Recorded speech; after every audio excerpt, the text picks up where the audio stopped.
പ്രിയപ്പെട്ട നാട്ടുകാരെ, ഇന്ത്യയിലും ലോകത്തിലുള്ള വിവിധ രാജ്യങ്ങളിൽ അങ്ങോളം ഇങ്ങോളം ഇന്ന് രാവിലെ 11 മണി തൊട്ട് വൈകുന്നേരം 5 മണി വരെ ജയിലിലായിരിക്കുന്ന അരവിന്ദ് കെജ്രിവാളിന് അഭിവാദ്യങ്ങൾ അർപ്പിച്ചുകൊണ്ടും അദ്ദേഹത്തിന്റെ മോചനം എത്രയും പെട്ടെന്ന് സാധ്യമാകുന്നതിനു വേണ്ടിയും ആണ് ഈ ഒരു സമരം ആം ആദ്മി പാർട്ടിയുടെ നേതൃത്വത്തിൽ നടന്നുകൊണ്ടിരിക്കുന്നത്.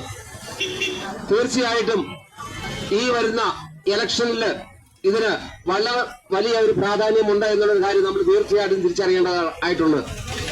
കാരണം മോഡി 2 ടൈം കഴിഞ്ഞ് 3ാമത്തെ ടൈമിലേക്ക് ഇന്ത്യയും ഭരിക്കും എന്ന് ഒരു കള്ളക്കഥകളൊക്കെ ഉണ്ടാക്കി മീഡിയയൊക്കെ കയ്യിലെടുത്തുകൊണ്ട് ഞങ്ങൾ ഇനിയും 400-450 സീറ്റ് നേടി വരും എന്ന് നമ്മളെല്ലാം തെറ്റിദ്ധരിപ്പിച്ചുകൊണ്ട് മുന്നോട്ട് ഈ പോരുന്ന അവസ്ഥയിലാണ് അദ്ദേഹത്തിന് മനസ്സിലായി ഇത് ഒരിക്കലും സാധ്യമാകില്ല.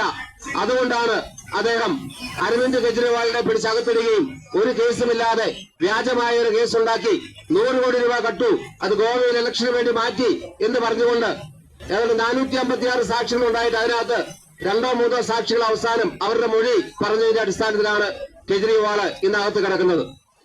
അതുപോലെ തന്നെ ഇന്ത്യയിലെ വിവിധ രാഷ്ട്രീയ പാർട്ടിയിൽപ്പെട്ട ആൾക്കാരെ ഭീഷണിപ്പെടുത്തി ഏതാണ്ട് കോൺഗ്രസിന്റെ 10-25 ആൾക്കാരെയാണ് BJP മുമ്പ് ഇവിടെ പറഞ്ഞതുപോലെ അവരുടെ വാഷിംഗ് മെഷീനകത്ത് കയറ്റി അവരുടെ കഥകളെല്ലാം പോയി ഞങ്ങൾ BJP ചേർന്നപ്പോൾ അവർ കള്ളന്മാരല്ല, കുറ്റക്കാരല്ല എന്ന് പറഞ്ഞുകൊണ്ട് അവരെ BJP ടിക്കറ്റ് കൊടുത്ത് അവരെയും ഇപ്പോൾ സ്ഥാനാർത്ഥികളാക്കിക്കൊണ്ടിരിക്കുകയാണ്.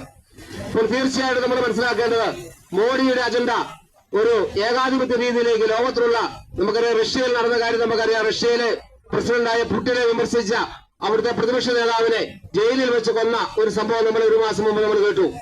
ഈ ഒരു അവസ്ഥയാണ് ഇന്ത്യയിലേക്ക് നടപ്പിലാക്കുവാൻ വേണ്ടി BJP ഗവൺമെന്റ് അല്ലെങ്കിൽ മോഡി ഗവൺമെന്റ് നടപ്പിലാക്കിക്കൊണ്ടിരിക്കുന്ന ലക്ഷ്യം എന്ന് പറയുക.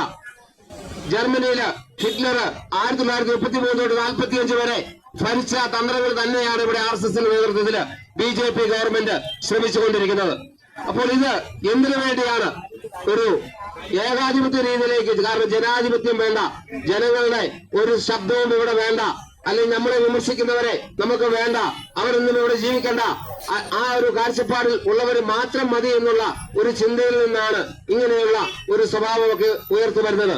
അപ്പോൾ തീർച്ചയായിട്ടും ഒരു മോഡിയുടെ ഭരണത്തിന്റെ അവസാന വർഷങ്ങൾ തന്നെയാണെന്നുള്ള ഒരു സംശയവുമില്ല. കാരണം കെജ്രിവാളിനെ അറസ്റ്റ് ചെയ്തത് വഴി മോഡിയുടെ സാമ്രാജ്യത്വം അല്ലെങ്കിൽ BJPയുടെ സാമ്രാജ്യത്വം ഇവിടെ അവസാനിക്കാൻ പോവുകയാണ്. കാരണം ഇന്നേ വരെ ഇല്ലാത്ത ഒരു ശബ്ദം ഇന്ത്യയിൽ മാത്രമല്ല ലോക രാജ്യങ്ങള്, അമേരിക്ക, ജർമ്മനി, യുണൈറ്റഡ് നേഷൻസ് ഇങ്ങനെയുള്ള എല്ലാ രാജ്യങ്ങളും ഇതിനെതിരെ ശബ്ദിച്ചു.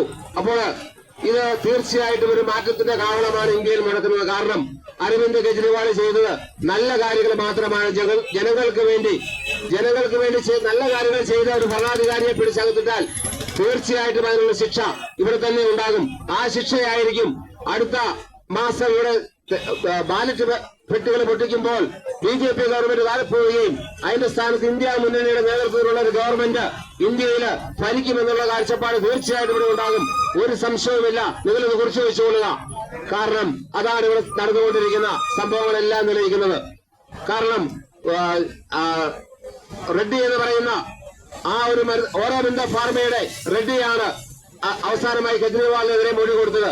ആ മൊഴിയുടെ അദ്ദേഹം തന്നെയാണ് 50 കോടി രൂപ BJP ഇലക്ട്രൽ ബോണ്ട് വഴി കൊടുത്തിരിക്കുക. നിങ്ങൾ കഴിഞ്ഞ ദിവസം പേപ്പറിൽ കണ്ടു. ഒരു കമ്പനിക്ക് ലാഭമുണ്ടെങ്കിൽ മാത്രം മതി ബോണ്ട് വാങ്ങിച്ചവർക്ക് സമ്മാനം. പക്ഷേ 45 കമ്പനികളിൽ 33 കമ്പനികളും നഷ്ടത്തിലൂടെ. ഞാൻ വെറുതെ പറഞ്ഞ കഴിഞ്ഞ ദിവസത്തെ ഹിന്ദു പേപ്പറിനകത്ത് റിപ്പോർട്ടുകൾ ഉണ്ടായിരുന്നു.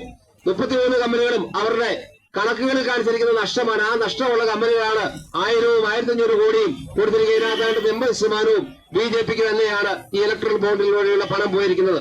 ഇലക്ട്രൽ ബോണ്ടിലുള്ള ഈ കാര്യങ്ങളെ വെളിച്ചത്തിൽ വന്നപ്പോൾ കലിമൂണ്ട് അവര് ചെയ്തു കൂട്ടിയ ഒരു പ്രവൃത്തിയാണ് കെജ്രിവാളിനെ പിടിച്ചകത്തിടുക. ആ കലിമൂണ്ട് ഒരു കൂട്ട് ഹിറ്റ്ലറിന് സംഭവിച്ചതുപോലെ തന്നെ ഹിറ്റ്ലർ അവസാനം 12 വർഷമാണ് ഹിറ്റ്ലറോട് ഭരിച്ചത്. അവസാനം അദ്ദേഹം നമുക്കറിയാം സ്വയം ആത്മഹത്യ ചെയ്ത് മരിച്ചു. ആ ആത്മഹത്യ പോലെ തന്നെയായിരിക്കും ഇന്ത്യയിലെ ജനങ്ങള് ഈ NDA ഗവൺമെന്റിനെ BJP ഗവൺമെന്റിനെ വെടിവെച്ച് തന്നെ ഇല്ലാതാക്കി കളയുമെന്നുള്ള കാര്യത്തിൽ ഒരു സംശയവുമില്ല. നമ്മളത് ഈ ജൂൺ മാസത്തിൽ നമുക്കത് മനസ്സിലാക്കാൻ സാധിക്കും. ഇപ്പോൾ കെജ്രിവാൾ ചെയ്ത നല്ല കാര്യങ്ങൾക്ക് അദ്ദേഹത്തിന് ശിക്ഷിച്ചാൽ തീർച്ചയായിട്ടും ശിക്ഷ ജനങ്ങള് അദ്ദേഹത്തിന് കൊടുത്തുകൊണ്ട്. കാരണം ഇന്ന് ജനങ്ങള് ഇന്ത്യയിൽ അങ്ങോളം ഇങ്ങോളമുള്ള ജനങ്ങൾ അദ്ദേഹത്തിന് വേണ്ടി പ്രാർത്ഥിക്കുകയാണ്. കാരണം അവരുടെ ഒരു അജണ്ട ഹിറ്റ്ലറുടെ അജണ്ട എന്ന് പറയുന്നത് എന്താ, നാസികൾ മാത്രം മതി, അല്ലെങ്കിൽ ആര്യവർഗം മാത്രം മതി. ആ ഒരു കാഴ്ചപ്പാടിലാണ് ഏർപ്പെടുത്തിയുള്ളത്. മുമ്പ് ഇവിടെ ആരോ പറഞ്ഞതുപോലെ തന്നെ ഒരു ബ്രാഹ്മണിക്കൽ സിദ്ധാന്തത്തിന് ആ ഒരു ജനങ്ങൾ മാത്രം മതി, വേറെ ആരും കൂടെ വേണ്ട. കാരണം ഇന്ത്യയിൽ നമുക്കറിയാം കൂടുതൽ ആൾക്കാരും പിന്നോക്ക വിഭാഗത്തിൽപ്പെട്ടവരും ആദിവാസി വിഭാഗത്തിൽപ്പെട്ടവരും വിവിധ മതവിഭാഗത്തിൽപ്പെട്ടവരും മുസ്ലിമുകളും ക്രിസ്ത്യാനികളും പാഴ്സികളും എല്ലാം ഉണ്ട്. അപ്പൊ ആ ഒരു സമയത്ത് ഉള്ള ഒരു ജനങ്ങള് തീർച്ചയായിട്ടും അവരുടെ സിറ്റിസൺഷിപ്പ് അമെന്റ്മെന്റ് ആക്ട് അവർ കൊണ്ടുവന്നു. എന്തിനു വേണ്ടിയാണ് അവരിത് കൊണ്ടുവന്നത്? ബാക്കിയുള്ളവരെല്ലാം ഭിന്നിപ്പിച്ചു നിർത്തി, അല്ലെങ്കിൽ അവരെയെല്ലാം ഭയപ്പെടുത്തി നിർത്തി, മറ്റുള്ളവർക്കൊന്നും പൗരത്വം കൊടുക്കണ്ട, ബാക്കി എന്തേറെ ജനങ്ങളുണ്ട് ഇവിടെ വരുന്ന ഈ 2-3 രാജ്യങ്ങളിൽ നിന്ന് വരുന്ന ജനങ്ങൾക്ക് മാത്രം പൗരത്വം കൊടുക്കുക എന്നുള്ള ഈ ഒരു നയമൊക്കെ ബിജെപിയുടെ കുതന്ത്രങ്ങളാണ് എന്നുള്ള കാര്യം നമ്മൾ തിരിച്ചറിയുക. ഒരിക്കലും ബിജെപിയുടെ ഒരു സ്ഥാനാർത്ഥിക്ക് പോലും നമ്മൾ വോട്ട് ചെയ്ത്, കാരണം അവർക്ക് വോട്ട് ചെയ്താൽ ഇനി നമ്മൾക്ക് ഒരിക്കലും വോട്ട് ചെയ്യേണ്ടി വരുന്നത്. കാരണം ജനാധിപത്യം ഇവിടെ അവസാനിക്കും. ജനാധിപത്യം അവസാനിച്ചാൽ നമ്മുടെ മൗലികാവകാശങ്ങളെല്ലാം അവസാനിക്കും. മൗലികാവകാശങ്ങൾ അവസാനിച്ചാൽ നമുക്ക് പ്രതിഷേധിക്കുവാനോ നമുക്ക് പ്രസംഗിക്കുവാനോ അല്ലെങ്കിൽ നമുക്കൊന്നും ചെയ്യാനുള്ള ഒരു അവസ്ഥയില്ല. കാരണം വളരെ ഭീതിജനകമായ ഒരു അവസ്ഥയായിരിക്കും. ആരോ പറഞ്ഞ പോലെ ആരും നമ്മളെ സഹായിക്കില്ലാത്തൊരവസ്ഥ ഒരു അവസ്ഥയിലേക്ക് വന്നു കഴിഞ്ഞാൽ പിന്നെ നമ്മൾക്ക് ഒന്നുമില്ലാത്ത ഒരു ഗതിയായിരിക്കും വരിക.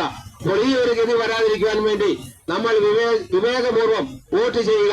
ഒരിക്കലും NDA മുന്നണിക്ക് BJP മുന്നണിക്ക് വോട്ട് ചെയ്യാതെ ബാക്കിയുള്ള സ്ഥാനാർത്ഥികളെ വോട്ട് ചെയ്ത് വിജയിപ്പിച്ചുകൊണ്ട് നമ്മുടെ ഇന്ത്യയില് ഒരു ജനാധിപത്യവും സോഷ്യലിസവും എല്ലാം നടന്നു വരുവാൻ വേണ്ടി ഉള്ള ഈ ഒരു അവസാനത്തെ ഒരു വേറെ പറഞ്ഞതുപോലെ തന്നെ അവസാനത്തെ ട്രെയിനാണ്. ഈ ട്രെയിനിൽ നമ്മളും ഉണ്ടായിരിക്കുക. നല്ല രീതിയിൽ കണ്ടുകൊണ്ട് നമ്മൾ മനസ്സിലാക്കി വോട്ട് ചെയ്യുക, വിജയിപ്പിക്കുക. എല്ലാവർക്കും ഒരിക്കൽ കൂടി ഈ സത്യാഗ്രഹ സമരം നടത്തിയ പ്രത്യേകിച്ച് കോട്ടയം നിയോജകമണ്ഡലം കമ്മിറ്റിയെ, പാലാ നിയോജകമണ്ഡലം കമ്മിറ്റിയുടെ പേരിലുള്ള നന്ദി ഒരിക്കൽ കൂടി അറിയിച്ചുകൊണ്ട് നിർത്തുന്നു. നന്ദി, നമസ്കാരം.